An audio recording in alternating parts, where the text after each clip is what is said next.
Grabe, ang daming handa. Sarap. 3, 2, 1, Happy New Year! Anak, bumangon ka na dyan! Bilisan mo kumain, anak. Malilate ka na sa school. Excited ka na ba ulit mag-aral, anak? Bakit ang bilis ng bakasyon? Ready? Yep. 3, 2, 1, go. Ah! Bang! Bang! Bang! Bang!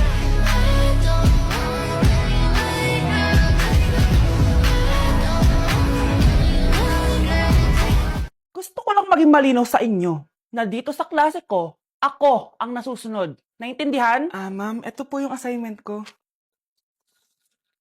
Anong klaseng assignment to? Parang ginawa lang ng bata. Mababa lang grades mo dito, ha? Pinaghirapan ko yung assignment na yun. Sino ang pambansang bayani natin? Ma'am, Scarlett.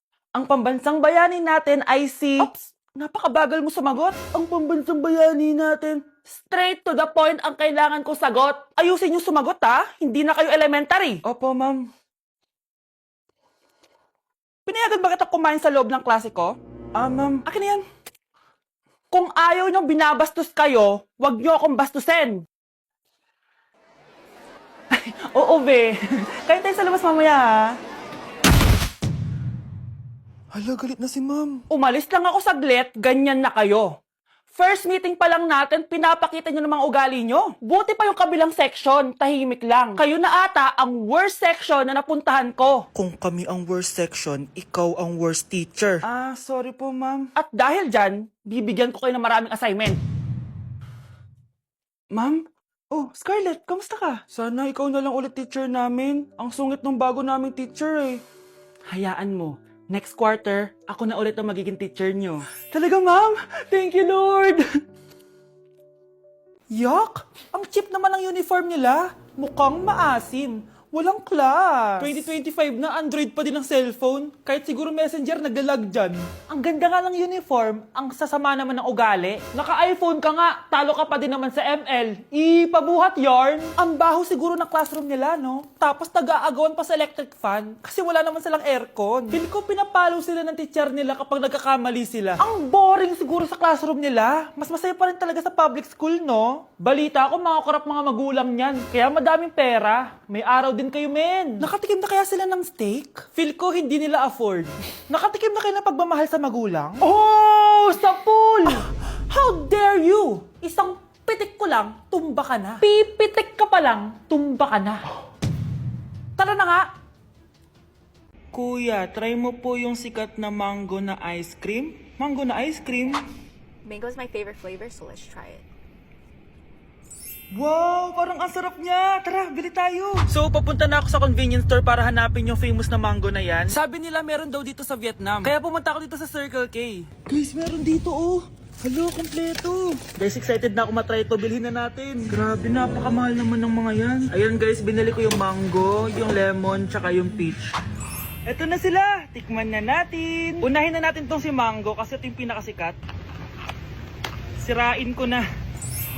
Wow! Mukha talaga siyang mangga in real life, guys. Tapos dito siya hahawakan. Okay, unang kagat.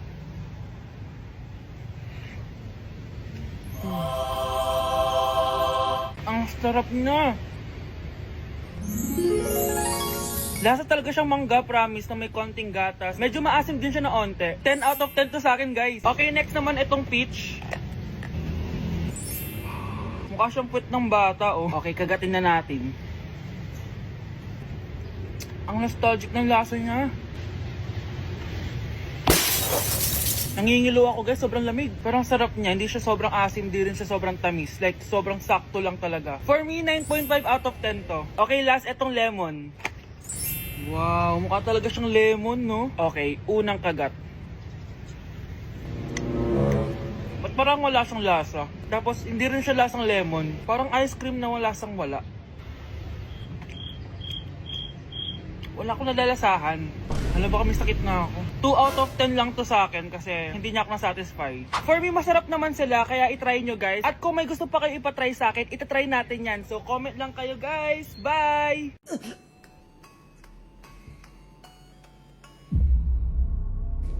Isa ka na din katulad ko, anak. Anong ginawa mo sa akin, Nay? Kakaiba yung nararamdaman ko. Gusto mo malaman ang totoo, di ba? Isa akong diwata mula sa mundo ng Encantasia. At isa sa kapangyarihan ko ay ang manipulahin ang picture na nasa cellphone mo. Bakit di mo lang sinabi sa akin, Nay? Dahil ngayon ang tamang panahon, anak. At nasa katawan mo na ang kapangyarihan na para sa'yo. Pero, paano ko malalaman kung ano yung kapangyarihan ko? Ikaw ang tutuklas niyan, anak. Ano kaya magiging kapangyarihan ko? Baka nagiging invisible ako.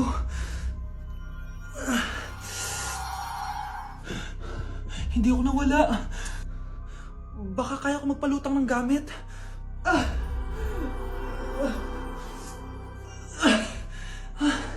Hindi lumutang.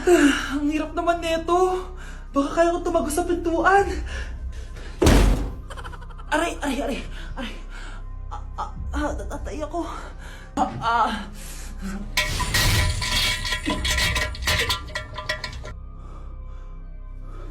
Ano yun?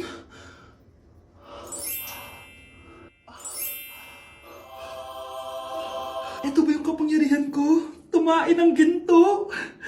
Nay, alam ko na yung kapangyarihan ko. Tumatay ako ng ginto. Anak, uminom ka na maraming pampatae para yumaman na tayo. Talino mo talaga, Nay. Kakarating lang namin dito sa Vietnam at ano pa bang gagawin natin? Titikim tayo ng convenience store food. Hello, umuulan, tara na. Guys, hindi humihinto yung mga sasakyan dito kaya tatawid ka talaga. Update guys, buhay pa ako at hulaan nyo kung nasan ako. O diba, walang ganyan sa Pilipinas. First time namin dito sa Vietnam. Kaya naman excited ako kung ano ba meron dito sa convenience store nila. Kita nyo naman, ang dami din choices dito. Guys, may paanong manok dito oh. Check out natin to. Guys, parang asarap na tong Nutella banana oh. Guys, tignan nyo hotdog dito oh. Kinakain daw to ng hello kaya i-check out na natin to. Tignan nyo yung mga drinks nila dito, parang lalagyan na lang ng ice. Parang masarap to guys oh, tong kulay ube. Hala guys, may Vietnamese oh. Sarap! Check out ko din yan. Grabe, bakit ang mahal? 345,000? Tikman na natin. Una natin tong Nutella banana. Guys, tignan nyo. Masarap siya. Bilhin nyo to guys. 10 out of 10. Next natin tong Thai chili paste and chicken floss. Let's go. Medyo malansa siya guys. Ito yung nasa loob niya. Sarap. 10 out of 10 din to guys. So ito daw. Tignan natin. Puro laman. Oo nga. Sobrang sarap, walang eme. Sarap. Ano naman ito, pusa? Sorry. Oh, ay. Ala, sarap nito. Sarap niya. 1 million out of 10! Next natin tong hotdog nila na hindi na niluluto. So, ganito siya guys. Pinil ko lang siya. Ang sarap! 9 out of 10 to sa akin. Next natin tong mix na spicy Korean chicken. Ayan, ganito yung itsura niya. Sarap siya. Hindi ko sabay. Sarap kaya. 8.5 out of 10. Masarap siya. Next natin tong Chan Garotyong na chicken feet or paa ng manok. Chicken feet talaga siya. As you can see, boneless siya. So, wala na ata siyang obo. Boneless siya. Yan guys. Hindi pala siya boneless. May buto siya. Oh. Ayoko siya. 2 over 10 lang siya talaga guys. Okay, next naman itong mga barbecue nila. Ayan, iba't ibang flavor siya. 6 over 10 lang to sa akin. Okay guys, next ito. Parang chicken ata. May lasa siyang efficacent oil. Ayoko to. 3 over 10 lang to sa akin. Ito guys, medyo spicy. Oo nga, lasang efficacent oil. Okay lang naman. 4 out of 10. Okay, next, itong empanada nila. Based sa texture na para siyang hopya. Tama nga ako guys, lasa siyang hopya. 5 out of 10 to sa akin. So last but not the least, itong leche flan nila. Ban flan yung pangalan. So wala sa binigyan na kutsara. Para siyang leche flan na hindi sobrang tamis. So 7 out of 10. So yun lang naman guys. Kung gusto niyo ng part 2, comment lang kayo dyan. Bye! Like sugar on my tongue, your body so sweet. Ayan! Kaya pala ang laki ng bill ng kuryente natin. Nakabukas pala na matagal yan. Anay, uso kasi to yung sugar on my tongue. Sugar on my... ganun.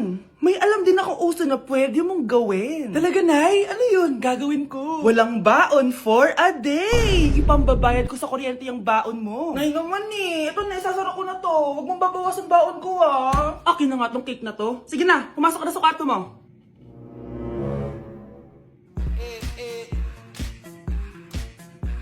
Like sugar on my tongue.